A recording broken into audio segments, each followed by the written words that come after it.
The Pacific darkness was absolute. Inside the attack submarine USS Tang, the only light came from the green glow of the TDC, the torpedo data computer. Lieutenant Commander Richard O'Kane, his eye pressed against the rubber eyepiece of the periscope, saw a different world. A world of shadows on moonlit water, the bulky silhouettes of 6 Japanese cargo ships, neatly framed by the swift predatory shapes of 16 escort destroyers. It was 02:15, June 24, 1944. The convoy steamed unawares, 3,200 yards ahead. For O'Kane, 33 years old and on his 3rd patrol as captain, this was the moment. This convoy was more than a target. It was the final exam for a brutal education he'd received from a ghost. His mentor, Commander Dudley "Mush" Morton of the legendary USS Wahoo, was dead. Wahoo, with all 79 hands, had vanished in the Sea of Japan. The Navy's most aggressive submariner was gone, but his doctrine lived on in O'Kane. Morton had scoffed at the safe textbook approach. "Forget attacking from the flanks," he'd barked. "Drive right into the convoy. Fire ahead, fire astern. Let their chaos be your cover." Now, O'Kane, tracking the convoy through the crosshairs, was about to execute that insane, brilliant play. He had a debt to the 79 men of Wahoo, and tonnage was the only currency that mattered. Tang's first patrol under O'Kane had been spectacular. 5 ships sunk with 16 torpedoes, all hits. But the second patrol was a stark zero. The Japanese had adapted. Now, in the Yellow Sea, the hunting ground between Korea and China, O'Kane needed to prove Morton's way was still the only way. He had already bagged 2 lone freighters in preceding days, but they were mere appetizers. This convoy, heavily guarded, massive, was the main course every other commander would avoid. O'Kane called out ranges and bearings, his voice calm as fire control plotted the solutions. The crew felt the electric tension. They knew their captain was different. He had inherited more than tactics from Morton. He'd inherited a relentless, almost vengeful drive. As Tang closed the distance, 2,800 yards, 2,400, the order was given, battle stations. The plan was set, but as the submarine turned to make its final approach, a sobering realization hit the control room. The current was stronger than calculated, pushing them off track. The perfect firing position was slipping away. O'Kane faced a split-second decision: abort and lose the convoy, or commit to a surface attack, charging directly into the heart of 16 alerted escorts. He remembered Wahoo's final unanswered radio message. He made his choice. Surface, all ahead flank. Tang burst from the black water, her deck guns naked under the night sky, and turned straight for the jaws of the convoy. The surface of the Yellow Sea became a stage for a silent, deadly ballet. With decks awash and her diesel engines thrumming at full power, USS Tang became a phantom, charging directly into the staggered columns of the convoy. On the bridge, O'Kane, exposed to the cool night air and potential enemy lookouts, orchestrated the chaos. He was no longer just a submarine commander. He was a duelist, stepping into the center of a gunfight. The escort destroyers, patrolling the flanks, were caught completely off guard. Their ASDIC and lookouts were trained outward, not inward. Tang's first spread of 3 torpedoes leapt from her bow tubes toward the nearest cargo ship. Before the wake of the first had faded, O'Kane, with icy precision, swung the boat and fired 3 more at a second target. The time between launch and impact was an eternity compressed into seconds. Then the night shattered. A colossal fireball erupted amidships of the first freighter, its silhouette twisting violently. Moments later, the second target was gutted by a twin explosion, its back broken. Cheers died in the crew's throats as O'Kane, still at the periscope, called out in disbelief. 4 ships are burning, not 2, 4. His calculated spread had torn through the intended victims and struck 2 additional freighters hidden behind them in the formation. In 90 seconds, 16,292 tons of Japanese shipping, Tomahoko Maru, Tainan Maru, Nasusan Maru, Kenichi Maru, were turned into infernos. The sea itself seemed to blaze, illuminating the panicked silhouettes of escorts scrambling to respond. The light that revealed Tang's triumph now threatened her extinction. The shock wave of the explosions rattled the hull as O'Kane screamed, "Dive! Dive! Take her deep!" Klaxons blared. The crew creech tumbled down the hatch as Tang angled sharply beneath the waves. The first depth charges dropped by a charging destroyer were wild, but the next patterns were terrifyingly accurate. The ocean around them became a concussive hell. Lights flickered, gauges danced. Men braced against pipes as the hull groaned under the pressure. For 20 agonizing minutes, the hammer blows fell closer, then finally began to recede. In the red-lit control room, the silence that followed was heavier than the explosions. They had done it. 4 ships in one attack, a record-breaking strike. But as the adrenaline faded, a grim reality set in. The escort commanders had their scent now. Their aggressive, unorthodox tactics had worked spectacularly, but they had also painted a target on their backs. The hunt for Tang would be more determined than ever. As they crept away at silent running, every man knew the victory had irrevocably changed the stakes. They were no longer just hunters. They had become the most prized prey in the Yellow Sea. USS Tang's return to Pearl Harbor on July 12, 1944, was not a routine homecoming. It was a victory lap that sent ripples through the Pacific Command. With 10 confirmed ships and 39,000 tons sunk in a single patrol, Lieutenant Commander O'Kane had shattered all records. Admiral Charles Lockwood, the architect of the submarine war, met him at the dock. The formal recommendation for the Navy Cross was immediate. Yet behind the accolades, a fierce debate simmered. O'Kane's patrol report leaked like a thriller, violating every tenet of the cautious pre-war manual of submarine tactics. He hadn't just attacked a convoy, he had surfaced and brawled inside it, using point-blank spreads and the enemy's own confusion as his primary defense. To old-school commanders, it was reckless gambling.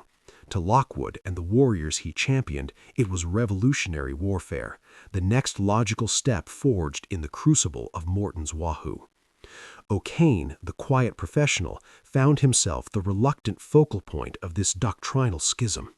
His success was undeniable, but each citation carried an unspoken question. Was he a genius or simply a lucky daredevil pushing tactics that would eventually get his entire crew killed? For 3 weeks, Tang underwent refit at Pearl Harbor. Fresh Mark 18 electric torpedoes were loaded, their engines silent and wakeless.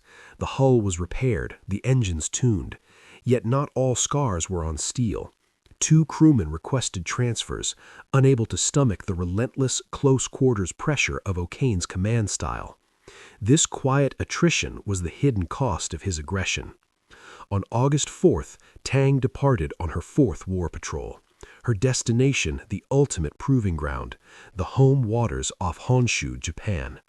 This zone was a different beast, patrolled by experienced escorts, covered by land-based aircraft, and defended by commanders who had survived previous American attacks. The risk calculus here was triple that of the Yellow Sea. O'Kane, studying charts in his cabin, didn't care for calculations.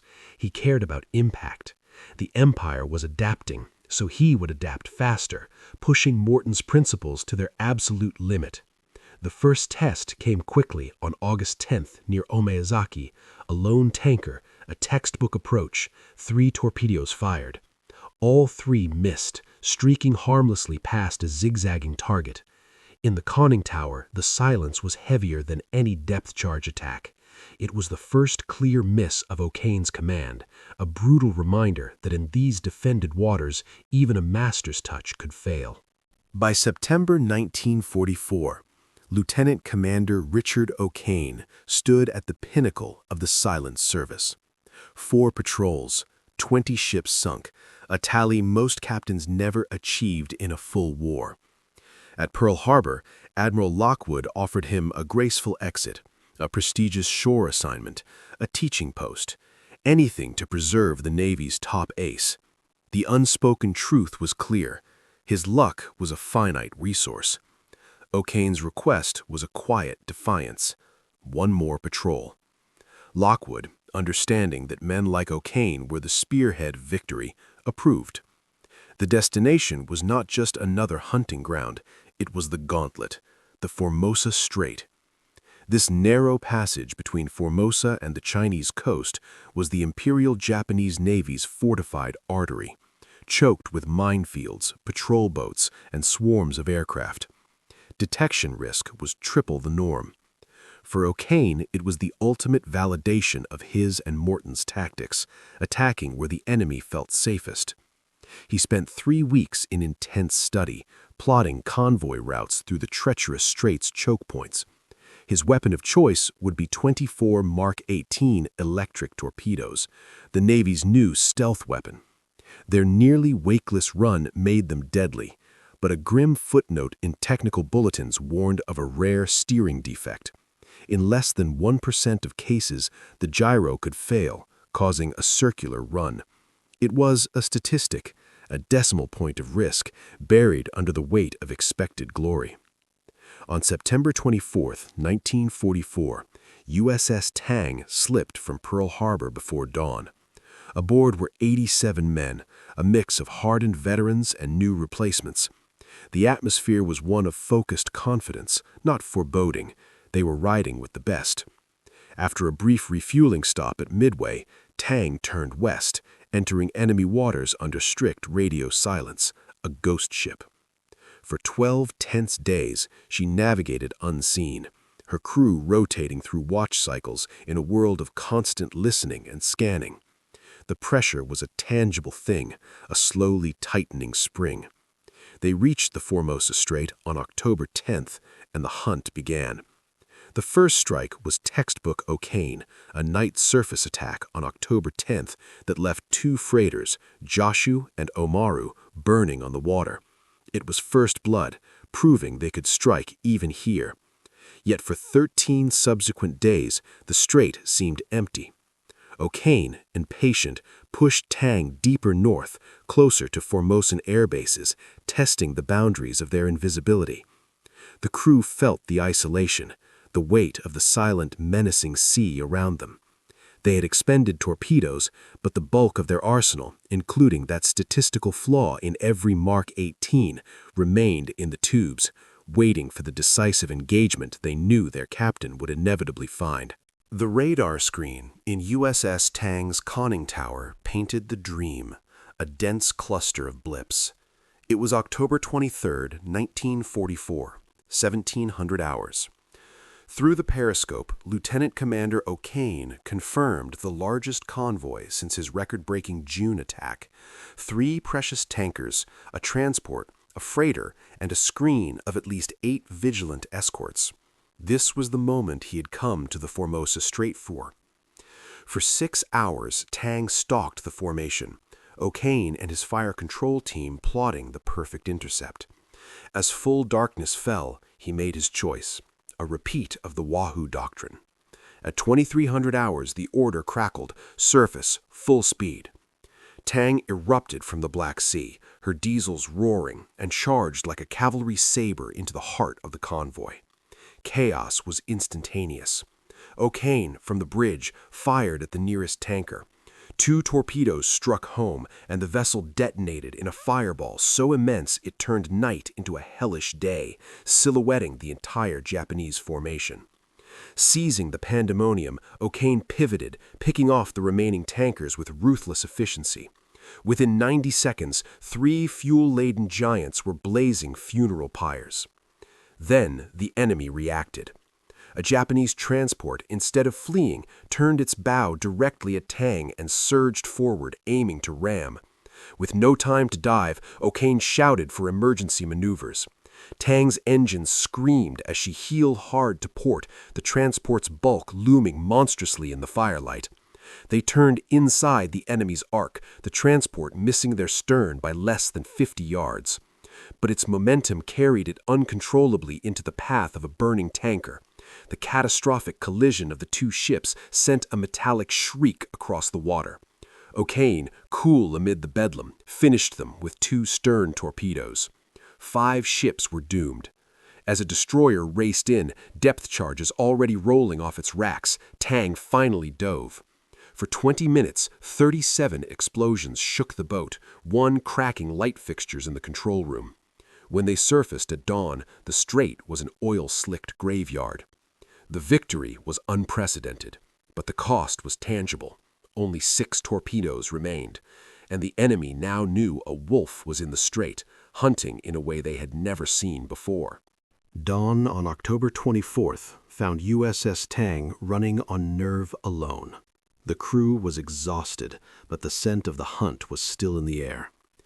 Lieutenant Commander O'Kane ordered a course north along the China coast. By 1400 hours, a lookout spotted smoke. Another convoy, smaller, but wrapped in a tight defensive screen of escorts. O'Kane tracked it all afternoon, waiting for his weapon. Darkness. At 2200 hours, Tang surfaced once more and struck. The first 2 torpedoes broke a cargo ship in half. The next 2 crippled another. But with only 2 torpedoes left, a destroyer peeled off and charged at flank speed. At point-blank range, O'Kane fired both and watched them miss, the distance too short for the torpedoes to arm. Tang dove under a storm of 53 depth charges, the worst of the war. When they surfaced, the convoy was gone. The torpedo room reported all tubes empty. Then came the correction. 1 Mark 18 remained in the aft tube. A single shot, one chance to end the patrol on a note of triumph rather than retreat. On October 25th, at 200 hours, radar gave them that chance. 5 ships southbound. O'Kane called the crew to battle stations for the last time. They would use the final torpedo in a full aggressive attack, expending the last of their conventional weapons first. Tang surged forward. In a devastating, beautiful display of gunnery, O'Kane fired his remaining bow torpedoes in quick succession. A transport, another transport, a tanker, 2 cargo ships, each struck with thunderous finality. 22 out of 23 torpedoes from this patrol had hit. Now, only the last Mark 18 in the stern tube remained. A Japanese destroyer escort, guns blazing, closed in for the kill. Range 700 yards, bearing 035. At 0230, O'Kane gave the order, fire tube 8. The torpedo leapt into the water. For 3 seconds it ran true. Then it broached, its propeller breaking the surface. In the glare of burning ships, the crew on the bridge watched in frozen horror as the torpedo's wake described a sharp, impossible arc, a circular run, curving back toward them at 46 knots. O'Kane's scream of emergency power, full right rudder, was met with the terrible mathematics of inevitability. The submarine's turn was too slow. Their own weapon, the product of American ingenuity and a tiny fatal flaw, closed the final distance in a streak of phosphorescence. Time, measured in heartbeats, became a luxury USS Tang no longer possessed. The rogue Mark 18 torpedo, a creature of its own malfunctioning mechanics, roared back toward its mothership. From the bridge, Lieutenant Commander O'Kane and his men could only watch the phosphorescent trail carve its lethal arc through the dark water. Orders were shouted, full right rudder, emergency speed. But the physics were merciless. A submarine turned like a laden barge. The torpedoes sped like a predator. In 15 seconds, it closed the final 100 yards. The impact was a cataclysmic detonation against the stern, just 3 feet below the waterline, directly beside the aft torpedo room where the weapon had been loaded minutes before. The blast obliterated the after compartments in an instant, killing most within them. Lights shattered throughout the boat as she was wrenched violently. Seawater, cold and relentless, geysered into the breaches. Tang's stern dropped like a stone, and the Pacific rushed in to claim her. O'Kane, along with 8 others on the bridge, was thrown into the churning, oil-slicked sea as the submarine began her death plunge. Inside, the surviving crew in the forward torpedo and battery compartments were thrown against bulkheads, the echoing groan of pressure hulls buckling, a sound they would carry forever. Within 45 seconds, USS Tang struck the bottom of the Formosa Strait, 180 feet down. Inside the crippled Tang, a grim new reality took hold. Forward of the obliterated stern, approximately 30 men survived, trapped in the forward torpedo and battery compartments. The aft sections were a tomb. Seawater pressure sealed them in, and the air began to turn foul with the smell of battery acid, sweat, and fear. Their only hope was the Momsen lung, an emergency escape apparatus rarely tested at such depths. It was a simple, terrifying concept. Flood an escape trunk, equalize pressure, and ascend slowly, breathing from the bag to avoid the bends. No one had ever done this from a sunken submarine in combat. The decision was unanimous: die trying. They destroyed classified materials. Then, one by one, volunteers entered the trunk. The ascent from 180 feet was a slow-motion nightmare. Men battled disorientation, nitrogen narcosis, and sheer panic. Some didn't make it, their lungs crushing in the crushing pressure change. After hours of agonizing effort, only 5 men from inside miraculously broke the surface. They joined the 3 still alive from the bridge: O'Kane, Lieutenant Junior Henry Flanagan, and 1 enlisted man. The others had succumbed to the sea. 8 survivors now floated in the water, surrounded by the burning wreckage of the ships they had slain. Their ordeal was far from over. At dawn, a Japanese destroyer escort arrived. They were hauled aboard not as prisoners of war, but as objects of pure hatred. For on that deck stood the burned and wounded survivors of Tang's own torpedo victims.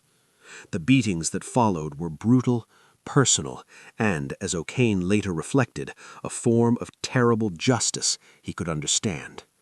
In the chaos and violence of the capture, 1 more of the 8 would perish, leaving 9 to face the horrors of imprisonment. The 9 survivors of USS Tang entered a hidden hell. The Japanese destroyer delivered them to Ofuna, a secret interrogation camp south of Tokyo, where the Red Cross had no access and prisoners officially did not exist. For months, they endured starvation rations, a single bowl of rice daily, endless interrogations, and solitary confinement. Transferred to the marginally better but disease-ridden Omori camp on Tokyo Bay, they wasted away, contracting beriberi and pneumonia as American B-29s firebombed the city around them. Their existence was a daily struggle against despair, their bond as a crew their only shield. The war ended not with a bang they heard, but with a sudden, surreal change in their guards' behavior in August 1945. On August 29th, American troops stormed Omori. Emaciated and sick, the 9 men were evacuated. They had spent 10 months in captivity, bearing witness to the cost of the war they had fought so fiercely. All 9 survived to return home, a miracle against the odds, but they carried the immutable truth of 78 comrades left in the dark silence of the Formosa Strait. Richard O'Kane's war was over, but his legacy was just beginning. On March 27, 1946, President Harry Truman placed the Medal of Honor around his neck, citing his conspicuous gallantry on Tang's final patrol. Post-war analysis by the Joint Army-Navy Assessment Committee, JANAC, meticulously revised the records, confirming Tang as the most successful American submarine of World War II in total tonnage sunk. The aggressive tactics of Morton and O'Kane, once considered heretical, were studied and institutionalized, forever changing naval doctrine. O'Kane rose to the rank of Rear Admiral, a living legend, and authored seminal accounts of his service. Yet the true monument was not in medals or tonnage figures. It was in the memory of the 87 men of Tang, the 87 who remained on eternal patrol, and the 9 who bore the debt of remembrance for the rest of their lives.